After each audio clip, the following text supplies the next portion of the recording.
Good morning, everyone. It's your girls from Obscure Orations back with a mini episode. Me, Tay, her, Dana, and we're delayed because mostly I don't know what day of the week it is.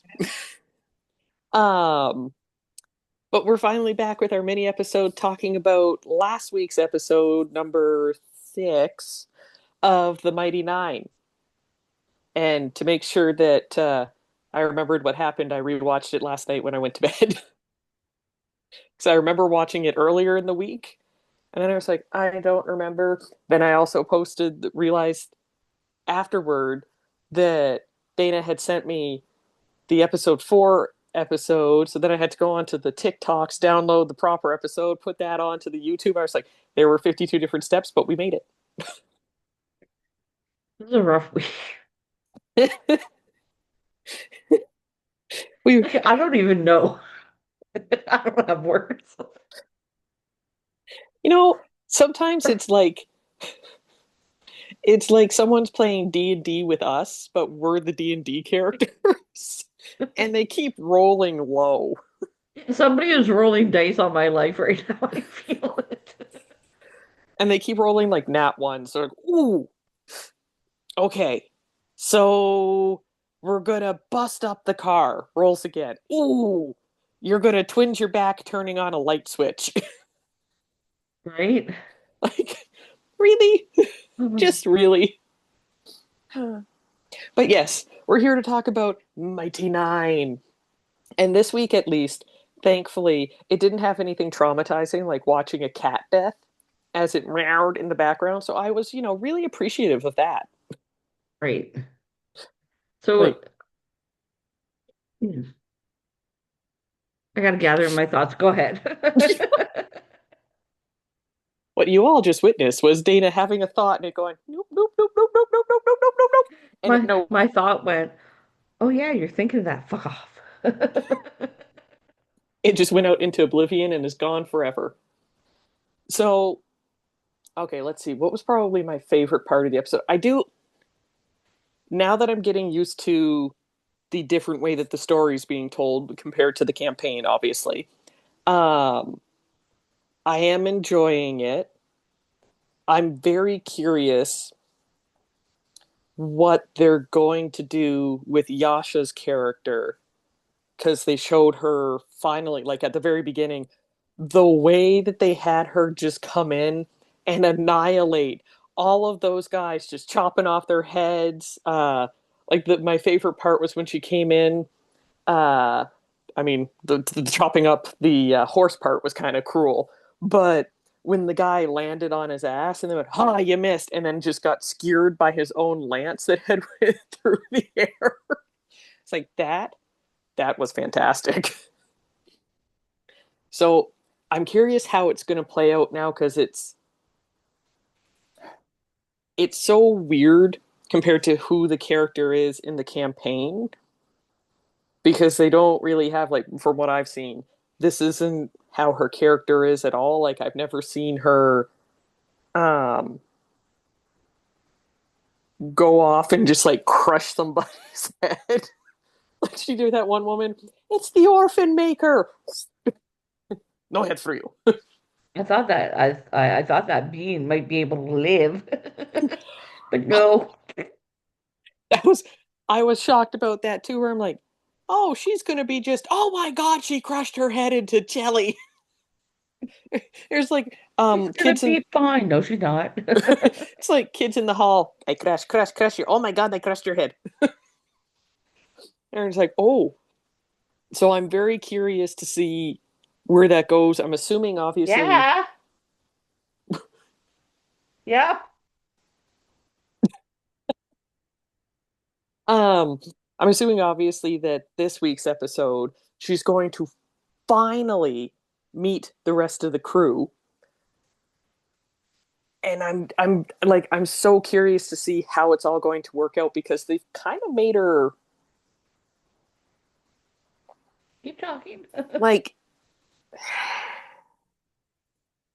bad guy esque. Like just from what I've been watching and like taking in from it, where it's kind of like, oh, she's kind of got like that bad guy vibe to her where she's like, yeah, I'm going to, she's known as the orphan maker now. I'm like, oh, goddamn. Like, and yet somehow in the campaign, her and Bo end up being married and having a happy life together, all that fun stuff. And I'm like, how does that work out? Because this Yasha's kind of dark. Like, Jesus Christ. Burner. Yeah. Oh, it's fine, honey. Just crush that person's skull. I love you anyways. I mean, like, oh, okay. Burner. Like, I love you no matter what. Sure. So this relic, Mm-hmm. this relic, because I know I'm basically the newborn. I know nothing here other than what I'm watching on the last 6 episodes. Mm-hmm. So seeing the this relic and that old fucking Dumbledore wannabe Trent. holding onto it and his skin is melting off. What kind of fucking power is in that thing? So most of what I've gathered, because so again, from campaign to this, it's different because in the campaign, I think by now they've already stolen it. Yeah, because they already had it before Zadash. I don't remember where, but I'm pretty sure it's the same thing that happened.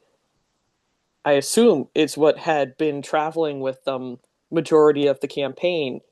But in the campaign, it was much nicer from what I've seen. Like no one lost any fleshy bits when I was watching. It was like they would open it up and stare into it, and it would be like, okay, yeah, you'd concentrate on it for maybe it was like a minute, maybe 10 minutes, something like that, and it would give you advantage on all rolls, kind of thing. Right. So what's happening in the show kind of confuses me. I'm like, this does not give advantage. This is disadvantage. Very much disadvantage. Oh, here I'm going to use this to suck up the souls of everybody and rebirth them. So so what I'm seeing is it's looking like I guess he would be the king, the ruler. The Not the the old guy holding the relic, but the the one guy who that was was with them. smirking at the end of the episode. Yes. Yep, that was the king. Um, it just seems like his intention is to use it to overthrow, like, I don't even want to say smaller areas or villages, whatever they want to call them in the show. But yeah, the whole, like, as I'm watching and I'm watching all these bodies fall from the sky, I'm Let like, the bodies hit the floor. Let the bodies hit the floor. that too, but um and then when the souls were coming out, I was like, damn, he's a he's a soul sucker. Well, so I'm curious because I don't know everything about the thingy. Um like obviously what they showed early on, I think it was episode it was like either episode 2 or 3, I think it was 2, where they show, oh, I could be wrong, it could be actually how the series opened. Where they're having that ceremony. Yeah, Um and it's windy out. it is. Um uh and they're doing like it's a full-on ceremony, but it's only one soul at a time where they extract the soul, put it into the thing, the relic, and then it said that the soul will be like plucked out later on and put into a new life. And I I'm curious, like I would think in most battles, because they talked about how like they would bring it into battle and then obviously they go shoop, shoop, shoop, shoop, shoop, shoop, shoop, vacuum up all the souls and keep all their people going. I'm curious, like, does that power it? Like the more souls that it has in it, does it amp up in power or something, because that was a shit ton of souls all at once. So it kind of makes me curious. Like the more souls that they have, the more frighteningly powerful it becomes, or what happens with it. Like I have questions and queries and quandaries. I have many questions. If it could eat too Many many questions. questions. There's what, 8 episodes in the season? Yes, this week, Wednesday will be episode 7. 7, yeah. Yep. So,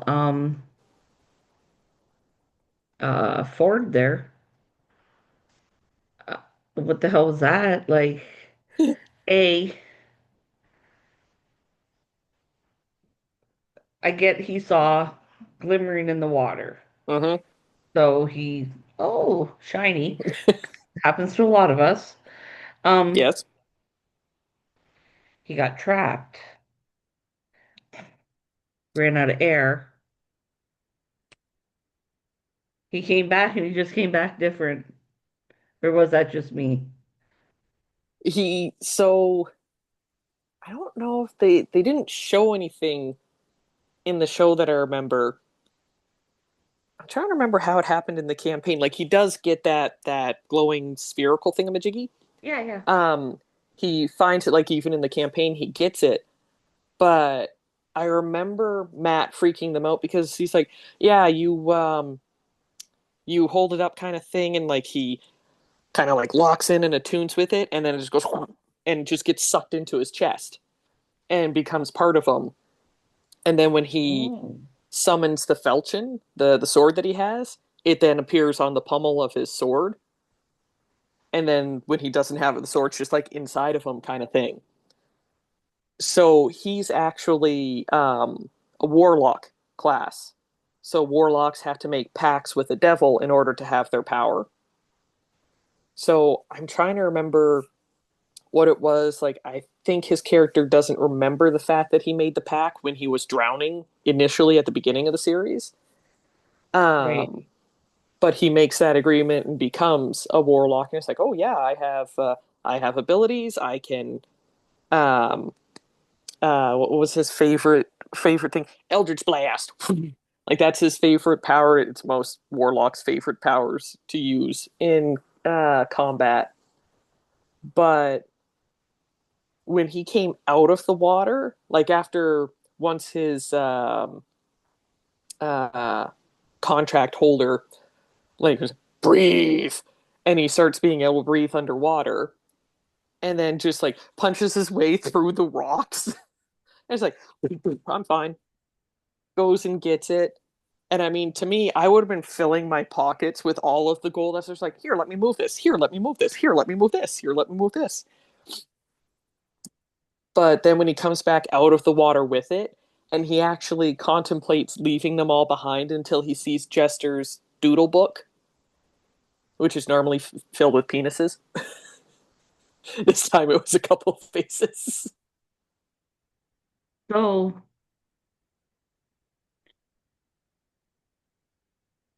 again, I'm still not good with all their names. Um,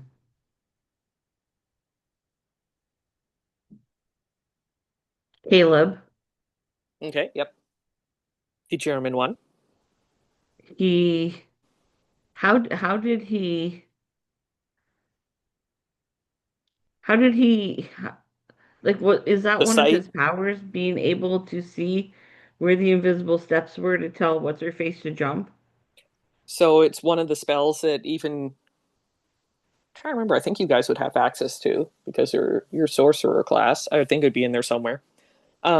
But I think it's can't remember if it's detect. It would be detect magic or true sight, but one of those where you can literally put it on your eyes and you can see things. Like for example, it would have been helpful had one of you guys had that ability and you were trying to cross that little stream. Here we're like boop boop boop boop boop boop boop. Not going to talk about what ifs.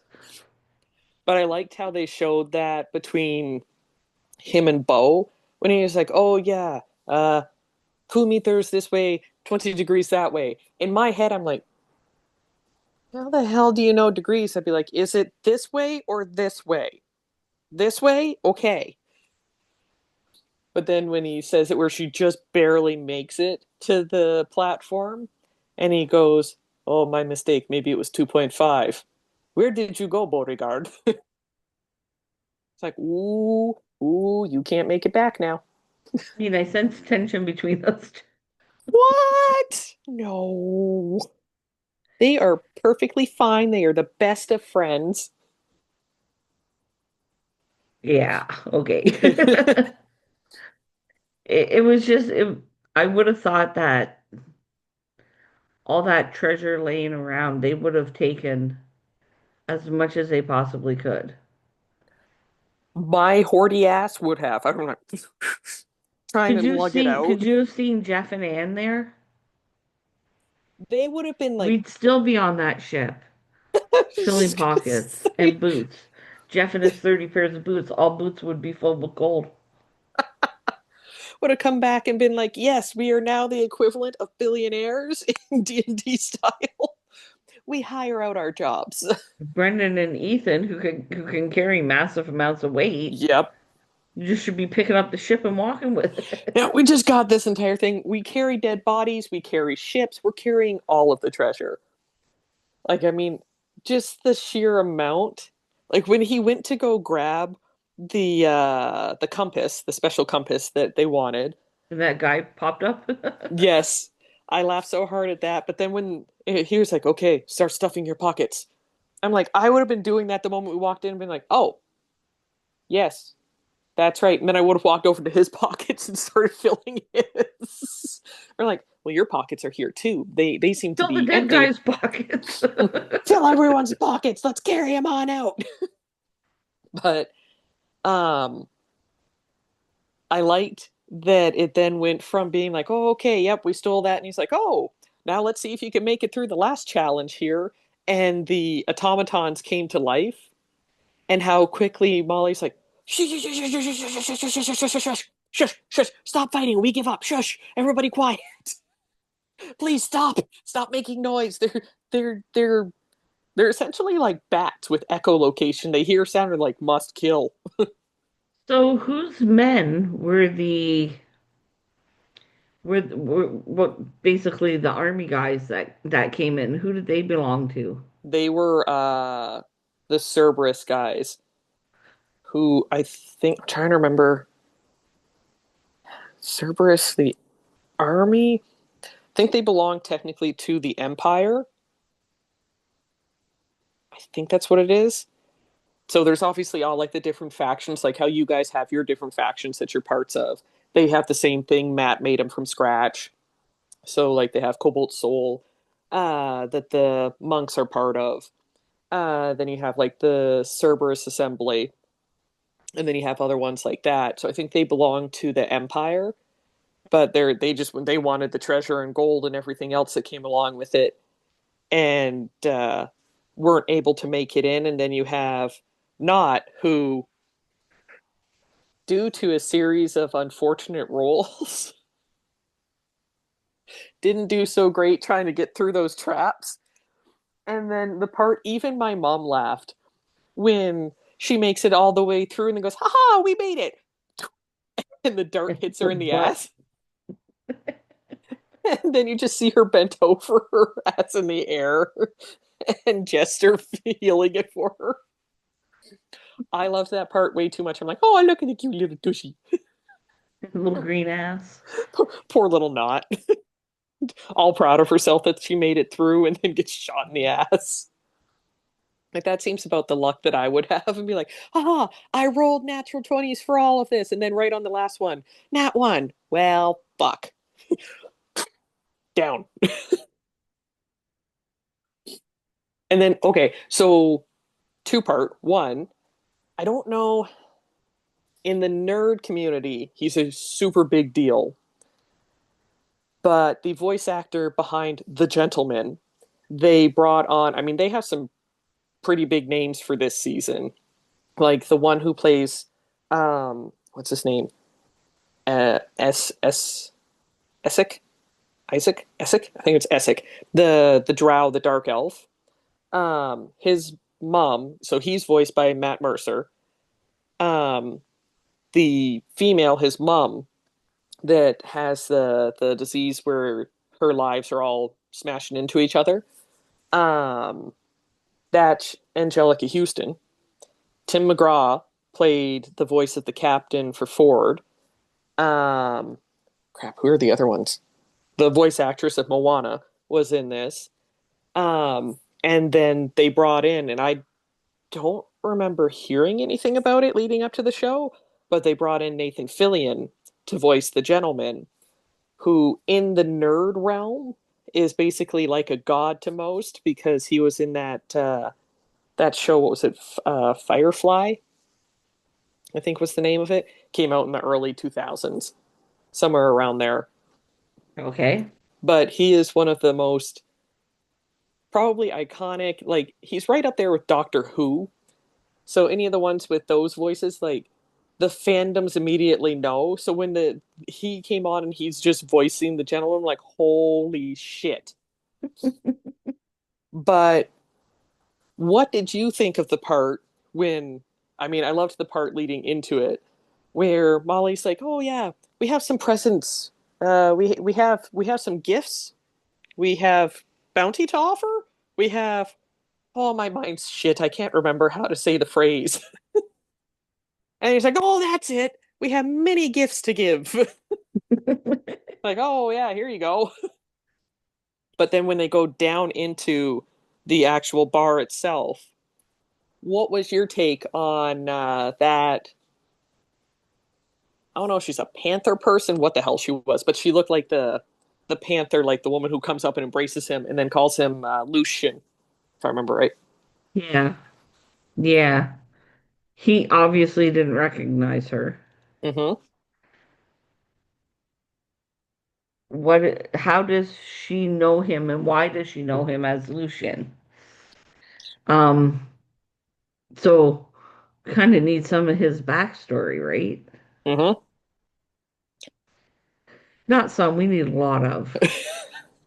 It was, I mean, it left me, I'm like, why why is she calling him that? And Mm-hmm. she's acting like she knows him, like they're good friends, and he's like, hey, you know, Hey, how you doing? like you wave to somebody you really don't want to see. You're like, hey. Oh shit. It has to have the other six. It's got to have their cogs turning as to, why are you saying to us, just go with it. Mm-hmm. Why is she calling you that name? What does she know? What are you telling us? Yep. So it's like the question box just like flick off the lid and all the questions are coming out, right? So it's interesting because now I'm hoping that when we do get Molly's backstory, we get some of the why and the how and the who. Mm-hmm. It was interesting. It was interesting to me Yeah. because, like I said, these are like new characters. I don't know anything about it, so it makes me when something like that happens, it makes me look forward to the next episode and hoping that there'll be another piece of his puzzle that I Yes. can put into place. Well, it's kind of his backstory is kind of fun in the way of because essentially he doesn't know his own backstory, it kind of adds in an element of like you're learning as the character learns. So that part's kind of fun. Like it was fun to see even in the campaign. And I'm curious how they're going to do it in this because I think it could happen in the next episode where we learn about the backstory because I think it's when they're in Zadash with the gentleman. I'm pretty sure that's what it is. So it should be in around, I would think that either this episode, like this week, episode 7, or next week, episode 8. My gut would go with episode 7, probably giving, like, I don't know if it'll give us all of the background, but it'll give us some of, like, maybe what he remembers, or when he's talking to the bodyguard, that she might have some bits and pieces to fill in for him.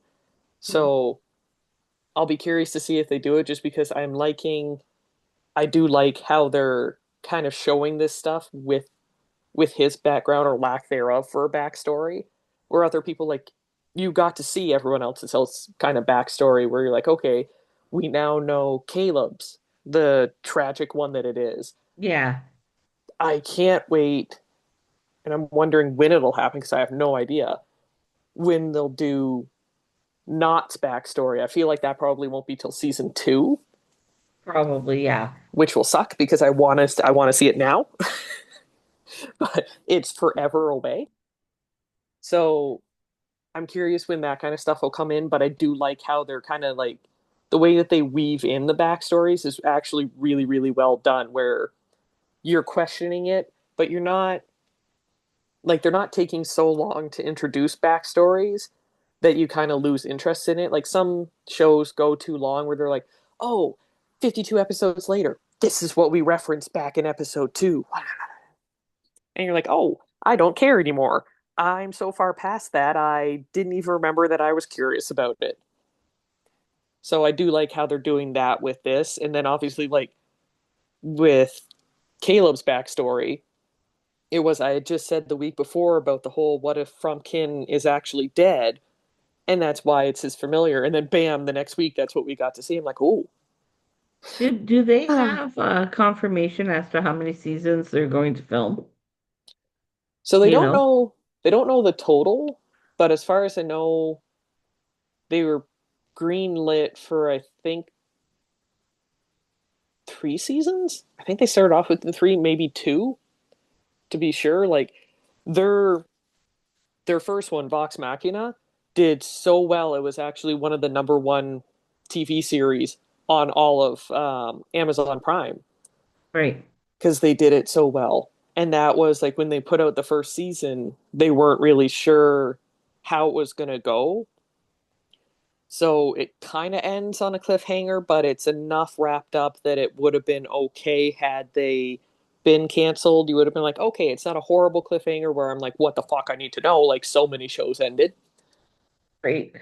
Um, but that one I know they're putting out season five this upcoming year. So I'm gonna guess that Mighty Nein would probably be around the same amount, would probably be five if they get to do all of it. Okay, that's good. Just because it's, well, if I'm kind of looking at like the time span of the campaign is about 2 to 3 years. So they kind of got 2 to 3 years per campaign, which would give about 5 seasons. Could be longer. Like if they wanted to add in more detail, more quest lines, they easily could elongate that way further out. Right. Um, but they also have stuff like Taliesin Jaffe in an interview. He's the one who voices Caleb. Uh, they had asked, they're like, oh, do you think there'll be any things in the future? He's like, I sure hope so. We have a bunch of one shots that we'd love to animate and have come out. And he's like, we could do them as movies. We have other places that we can travel to. We have another two campaigns. Oh, geez. So, and because they're right now playing campaign four, they already wrapped up campaign three. So if they kind of did it along the same timelines, they could easily have like let's see, they just put out Mighty Nein now. So basically, if they overlap like the last season and the first season of like a new series, they'd have loads to still keep going. I mean, they have a bunch of one shots, and I would really love to see one of the episodes where they actually have the crossover of their Vox Machina and I think it was their Mighty Nein. And I can't remember if they did it in the Mighty Nein series or if they did it in, I think it was in Mighty Nein, where Matt does like the kind of thing where once in a while he'll pretend to be uh that character from Great Guard Dog. Come here. Yes, sit down. Um where he pretends to be a character, like you should see him pretending to be Jester. It's Okay. fantastic. Like him trying to have the energy that Laura Bailey does to play that character is hysterical. And then one of my all-time favorite characters is Grog from Vox Machina because he's just like his intelligence. I think he rolled something like a 4 or 5, something super low like that, and he purposely kept it. And he's like, "Yeah, I'm going to make my intelligence does nothing for me as a barbarian. I just want to hit things. I would like to rage and just smash things to death." So, shush you. Um, uh, so when he acts as Grog and he's like, "Oh, I'm a pretty big deal here, Sir Groggery Strongjaw, Grand Poobah, and a bunch of titles, all that stuff." So I really hope that we get to see like crossovers like that in the series, where you get to see the old characters kind of come back. And it's 1,000,000% something that I want to do in the future when we eventually have other campaigns and different storylines. And I just bring in your characters. I'm like, haha, Raymond is Yeah. here to go, fireball. Fireball. Why is everything on fire? I will definitely carry on like through the duration at for however long Mighty Nine is on, however many seasons. Because yeah, it's gonna get to that eighth episode, it's gonna end, and I'm gonna be all like, don't Game of Thrones, like I said this to IT last night at the end of Derry. Mm-hmm. I'm like, they better not fucking Game of Thrones me. Because if I have to wait 3 years for season two, I'm gonna lose my shit. You Mm-hmm. cannot end the series the way that series ended and then say, catch you in 2029. You know what I mean? Yep, and that is 1,000,000% that I have the issue with all TV now is that they're doing like bare minimum 2 years between each season where I'm like, you know what? TV used to go, like, you look at some of the old things. I mean, hell, look at soap operas. They go daily, all year round, Right? brand new stuff. Yes, it's cheesy as hell. However, they still go fucking 365, maybe a couple days here and there that they don't, but overall, they go all the days long. And then you have other shows like House of the Dragon, making us wait years at a time. And then what drives me nuts is that all of these series do the same thing. They have like House of the Dragon, and yeah, we're in December, so next month, I think it is Night of the Seven Kingdoms starts, the spin-off from the spin-off. And I'm excited for that. But what makes me angry is why not put that on, like, have it released last year and then this year is House of the Dragon and then the year following would be the new season of the Night of the Seven Kingdoms and the year after that is the so that way then you have 2 years between each season of each series, but every year you get a little bit of, a craving filled by the genre as a whole, because withdrawal sucks when you want to know more about what's going on. What pisses me off about House of the Dragon is, like you said, we wait 2, 3 years in between um For like 6 episodes. series, like seasons, Mm-hmm. and in the meantime, they're popping out the last night of the Seventh Kingdom or whatever. Yep. Yeah, something like Stop. that. Focus on one. Just focus on one and fucking do it. Do it right. I was just saying, give us one. We're not even asking for that much. I know that this is going to be the last. Wait, no, is this the last season, or do we still have one more season left of House of the Dragon? I can't remember. This was season three, right?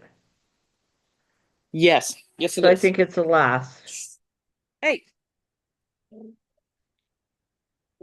what are you even barking at?